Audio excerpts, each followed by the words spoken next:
శ్రీ మహాగణాధిపతయే నమః. శ్రీమాత్రే నమః. మాచిరాజు భక్తి ప్రేక్షకులందరికీ నమస్కారం.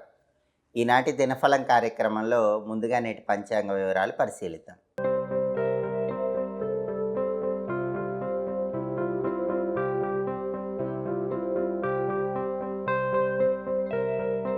నవంబర్ 22 మంగళవారం దినఫలాన్ని పరిశీలిస్తే త్రయోదశి తిథి ఉదయం 8:49 వరకు ఉంది.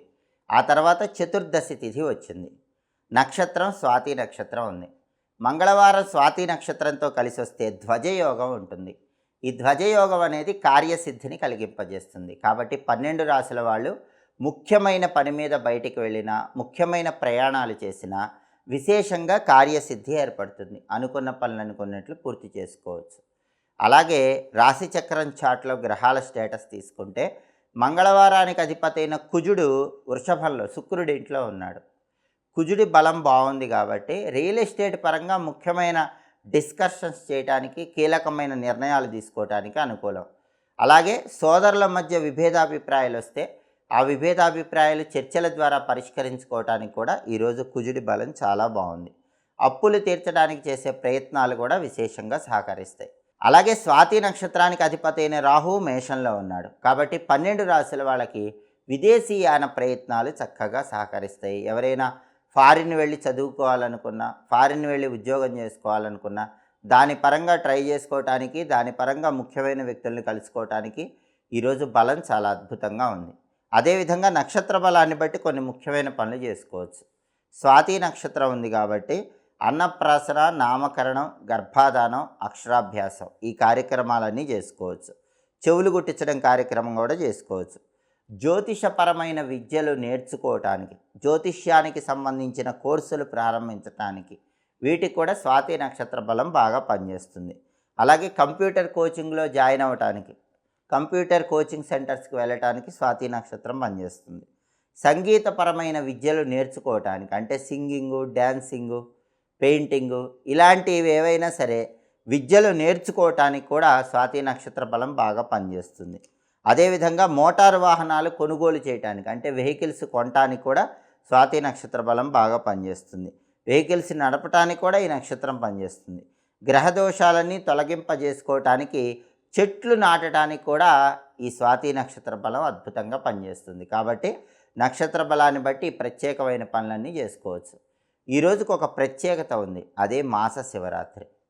కార్తీక మాసంలో వచ్చే మాస శివరాత్రి శివుడికి చాలా ప్రియమైంది. ఈ సందర్భంగా శివానుగ్రహం వల్ల అష్టైశ్వర్యాలు, భోగభాగ్యాలు కలగాలంటే ముఖ్యమైన పని మీద బయటికి వెళ్ళేటప్పుడు ఓం నమో భగవతే రుద్రాయ అని జపించుకొని బయటికి వెళ్ళాలి. ఓం నమో భగవతే రుద్రాయ ఈ మంత్రాన్ని 21 సార్లు జపించుకొని బయటికి వెళ్ళండి. అలాగే ఓం నిధన పతయే నమః ఈ మంత్రాన్ని కూడా 21 సార్లు జపించి ఆ తర్వాత పని మీద బయటికి వెళితే అదృష్టం బాగా కలిసి వస్తుంది. అలాగే ఈరోజు చాలా శక్తివంతమైనటువంటి రోజు. కారణం ఏంటంటే ఈరోజు ఉదయం పూట త్రయోదశి తిథి ఉంది, సాయంకాలం పూట చతుర్దశి తిథి ఉంది. సాయంకాలం చతుర్దశి వ్యాపించింది కాబట్టి మాస శివరాత్రి అంటారు. మామూలుగా మాస శివరాత్రి అంటే శివుడికి చాలా ఇష్టం. అందులోనూ కార్తీక మాసంలో వచ్చే మాస శివరాత్రి అంటే ఈశ్వరుడికి ఎంతో ప్రీతిపాత్రమైన రోజు. ఆ సమయంలో కార్తీక మాస శివరాత్రి ప్రదోష కాలంలో, అంటే సాయంకాలం 5:15 నుంచి 5:45 మధ్య ప్రాంతంలో పరమేశ్వరుడు ఆనంద తాండవం చేస్తూ ఉంటాడు. కాబట్టి ఖచ్చితంగా ఆ సమయంలో ఎవరైనా సరే దేవాలయానికి వెళ్ళి శివదర్శనం చేసుకోండి. దానివల్ల ఉత్తమ ఫలితాలు కలుగుతాయి. శివాలయ ప్రాంగణంలో దీపాన్ని వెలిగించుకోండి. అలాగే వీలైతే సాయంకాలం శివాలయంలో రుద్రాభిషేకం చేయించుకోండి. వీలు కాకపోతే కనీసం అర్చన అయినా చేయించుకోండి.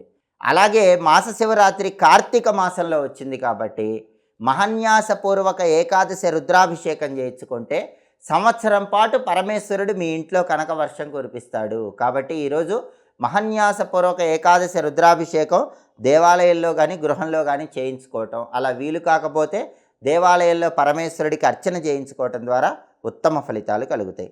అదేవిధంగా శివాలయ ప్రాంగణంలో ఈరోజు సాయంకాలం పూట దీపాలు వెలిగించుకోవటం, దీపదానం చేయటం వల్ల కూడా మంచి పురోభివృద్ధిని సాధించవచ్చు. ప్రదోషకాలం అంటే సాయంకాలం 5:15 నుంచి 5:45 మధ్య ప్రాంతంలో దారిద్ర్య దహన శివస్తోత్రం చదువుకుంటే ఆర్థిక ఇబ్బందులన్నీ మటుమాయమైపోయి శివానుగ్రహం కలుగుతుంది. ఆ స్తోత్రం మొత్తం చదవలేని వాళ్ళు శ్రీ శివాయ మహాదేవాయ ఐశ్వర్యేశ్వరాయ నమః అనే మంత్రాన్ని మాత్రం వీలైనన్ని సార్లు జపించుకోండి. కార్తీక మాసంలో వచ్చే మాస శివరాత్రి సందర్భంగా విశేషమైన శుభ ఫలితాలను సిద్ధింపజేసుకోవచ్చు.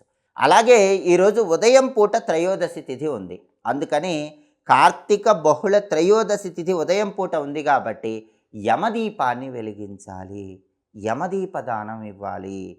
ఉదయం పూట బహుళ త్రయోదశి ఉంది కాబట్టి ఇంటి యజమాని ఇంట్లో దక్షిణం వైపు ఒక ప్రమిద ఉంచి ఆ ప్రమిదలో నువ్వుల నూనె పోసి 9 ఒత్తులు విడిగా వేసి దీపం పెట్టాలి. దక్షిణ దిక్కులో ఉదయం పూట ఇలా 9 ఒత్తుల దీపం పెడితే దాన్ని యమదీపం అనే పేరుతో పిలుస్తారు. ఇంటి యజమాని యమదీపాన్ని ఈరోజు వెలిగిస్తే అపమృత్యు దోషాలు కుటుంబ సభ్యులెవ్వరికీ ఉండవు. ప్రమాదాలు జరగటం, వెహికల్స్ మీద నుంచి కింద పట్టము, గాయాలు అవ్వటం, దెబ్బలు తగలటం ఇలాంటివి సంవత్సరం పాటు లేకుండా ఉండటానికి ఈ యమదీపం అనేది అద్భుతంగా సహకరిస్తుంది. అలాగే ఇంట్లో వాళ్ళు ఉదయం పూట త్రయోదశి తిథి ఉంది కాబట్టి ప్రమిదల్లో దీపాలు వెలిగించి ఎవరైనా బ్రాహ్మణుడికి ఆ దీపాలు దానం ఇవ్వాలి. అది కూడా 9 ఒత్తుల దీపాలు వెలిగించి బ్రాహ్మణుడికి దానం ఇవ్వాలి. వీటినే యమదీప దానాలు అనే పేరుతో పిలుస్తారు. ఇలా యమదీప దానాలు ఇస్తే చాలా మంచిది. ఇంట్లో ప్రతి సభ్యుడు కూడా కనీసం 4 ప్రమిదల్లో దీపాలు వెలిగించాలి. ప్రతి ప్రమిదలో కూడా 9 ఒత్తులు ఉండాలి. 4 ప్రమిదల్లో దీపాలు వెలిగించాలి. ప్రతి ప్రమిదలో కూడా 9 ఒత్తులు వెలగాలి, అంటే 9 దీపాలు వెలగాలి. అలా 4 ప్రమిదల్లో దీపాలు వెలిగించి బ్రాహ్మణుడికి దానం ఇస్తే వాటిని యమదీప దానాలు అనే పేరుతో పిలుస్తారు. సంవత్సరం పాటు ఇంట్లో వాళ్ళు ఎవరికి వెహికల్స్ మీద కింద పట్టడం, యాక్సిడెంట్స్ అవ్వటము, అపమృత్యు వెంటాడటం ఇలాంటివి లేకుండా ఉండటానికి ఈ విధి విధానం పాటిస్తే అద్భుతమైన ప్రయోజనాలు చేకూరుతాయి. అలాగే ఉదయం పూట త్రయోదశి తిథి ఉంది కాబట్టి నవగ్రహ దోషాలు పోవటానికి నవగ్రహ దీప నోము అనే ఒక నోము చేయాలి.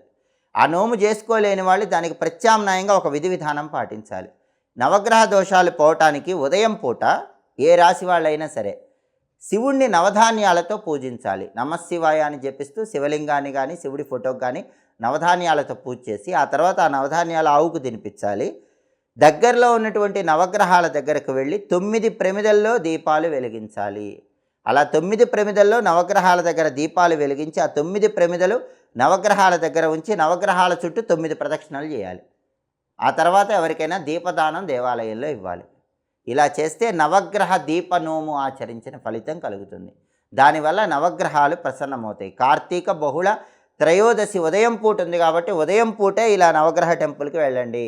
నవగ్రహాల దగ్గర 9 దీపాలు వెలిగించండి. నవగ్రహాలకు 9 ప్రదక్షిణలు చేయండి. ఆ తర్వాత దీపదానం పంతులు గారికి ఇచ్చుకోండి. అద్భుతమైన ప్రయోజనాలు కలిగి నవగ్రహ దోషాలన్నీ తొలగింపజేసుకోవచ్చు. అలాగే కార్తీక మాసం బహుళపక్షం ఉదయం పూట త్రయోదశి తిథి ఉంది కాబట్టి గోత్రిరాత్రావ్రతం అనే విధి విధానాన్ని పాటిస్తారు. గోత్రిరాత్రావ్రతం అంటే ఈ రోజు నుంచి రాత్రిపూట, ఇవాళ రేపు ఎల్లుండి 3 రోజుల పాటు రాత్రిపూట ఆవులను పూజించాలి. అయితే రేపటితో అమావాస్య వచ్చి కార్తీక మాసం అయిపోతుంది కాబట్టి ఇవాళ రేపు రాత్రిపూట గోవును పూజించండి. రాత్రిపూట గోవు తోకకు పసుపు రాసి కుంకుమ బొట్లు పెట్టండి. రాత్రి సమయంలో జిల్లేడు పూలతో గోవును పూజించండి. గోవు అందుబాటులో లేకపోతే ఇంట్లో గోవు బొమ్మ ఉన్న, గోవు ఫోటో ఉన్న ఆ ఫోటోకి జిల్లేడు పూలతో పూజ చేయండి. ఇలా చేస్తే గోమాత అనుగ్రహం వల్ల సకల శుభాలు కలుగుతాయి. అలాగే ఉదయం పూట త్రయోదశి తిథి ఉంది కాబట్టి శ్రీకృష్ణ పరమాత్మకు ప్రియమైన రోజని ధర్మసింధు అనే గ్రంథం చెప్తోంది. కాబట్టి దగ్గరలో ఉన్నటువంటి రుక్మిణీ సత్యభామ సమేత శ్రీకృష్ణ పరమాత్మ ఆలయానికి వెళ్ళండి. శ్రీకృష్ణుడిని దర్శనం చేసుకుని ఆలయంలో దీపం పెట్టండి. ఆలయంలో దీపదానం ఇస్తే చాలా మంచిది. లేదా ఇంట్లో అయినా సరే శ్రీకృష్ణుడిని నీలం రంగు పుష్పాలతో పూజించటం, ఆరొత్తుల దీపం పెట్టడం, వెన్న నైవేద్యం పెట్టడం, పచ్చకర్పూరంతో హారతి ఇవ్వటం ద్వారా కృష్ణుడి అనుగ్రహం కలుగుతుంది. కుదిరితే మాత్రం రుక్మిణీ సత్యభామ సమేత శ్రీకృష్ణ పరమాత్మ ఆలయానికి వెళ్ళి దీపం పెట్టి ఆలయంలో దీపదానం ఇవ్వండి. సంవత్సరం పాటు కృష్ణుడి అనుగ్రహానికి సులభంగా పాత్రలు కావచ్చు. కాబట్టి ఉదయం పూట త్రయోదశి తిథి ఉంది కాబట్టి కార్తీక బహుళ త్రయోదశి సందర్భంగా యమదీపాలు వెలిగించండి, యమదీప దానం ఇవ్వండి, కృష్ణుడి ఆలయంలో దీపం పెట్టండి, రాత్రికి గోపూజ చేయండి. సాయంకాలం చతుర్దశి తిథి ఉంది కాబట్టి మాస శివరాత్రి వచ్చింది కాబట్టి శివుడి అనుగ్రహం కోసం ప్రత్యేకంగా శివ పూజ చేయండి.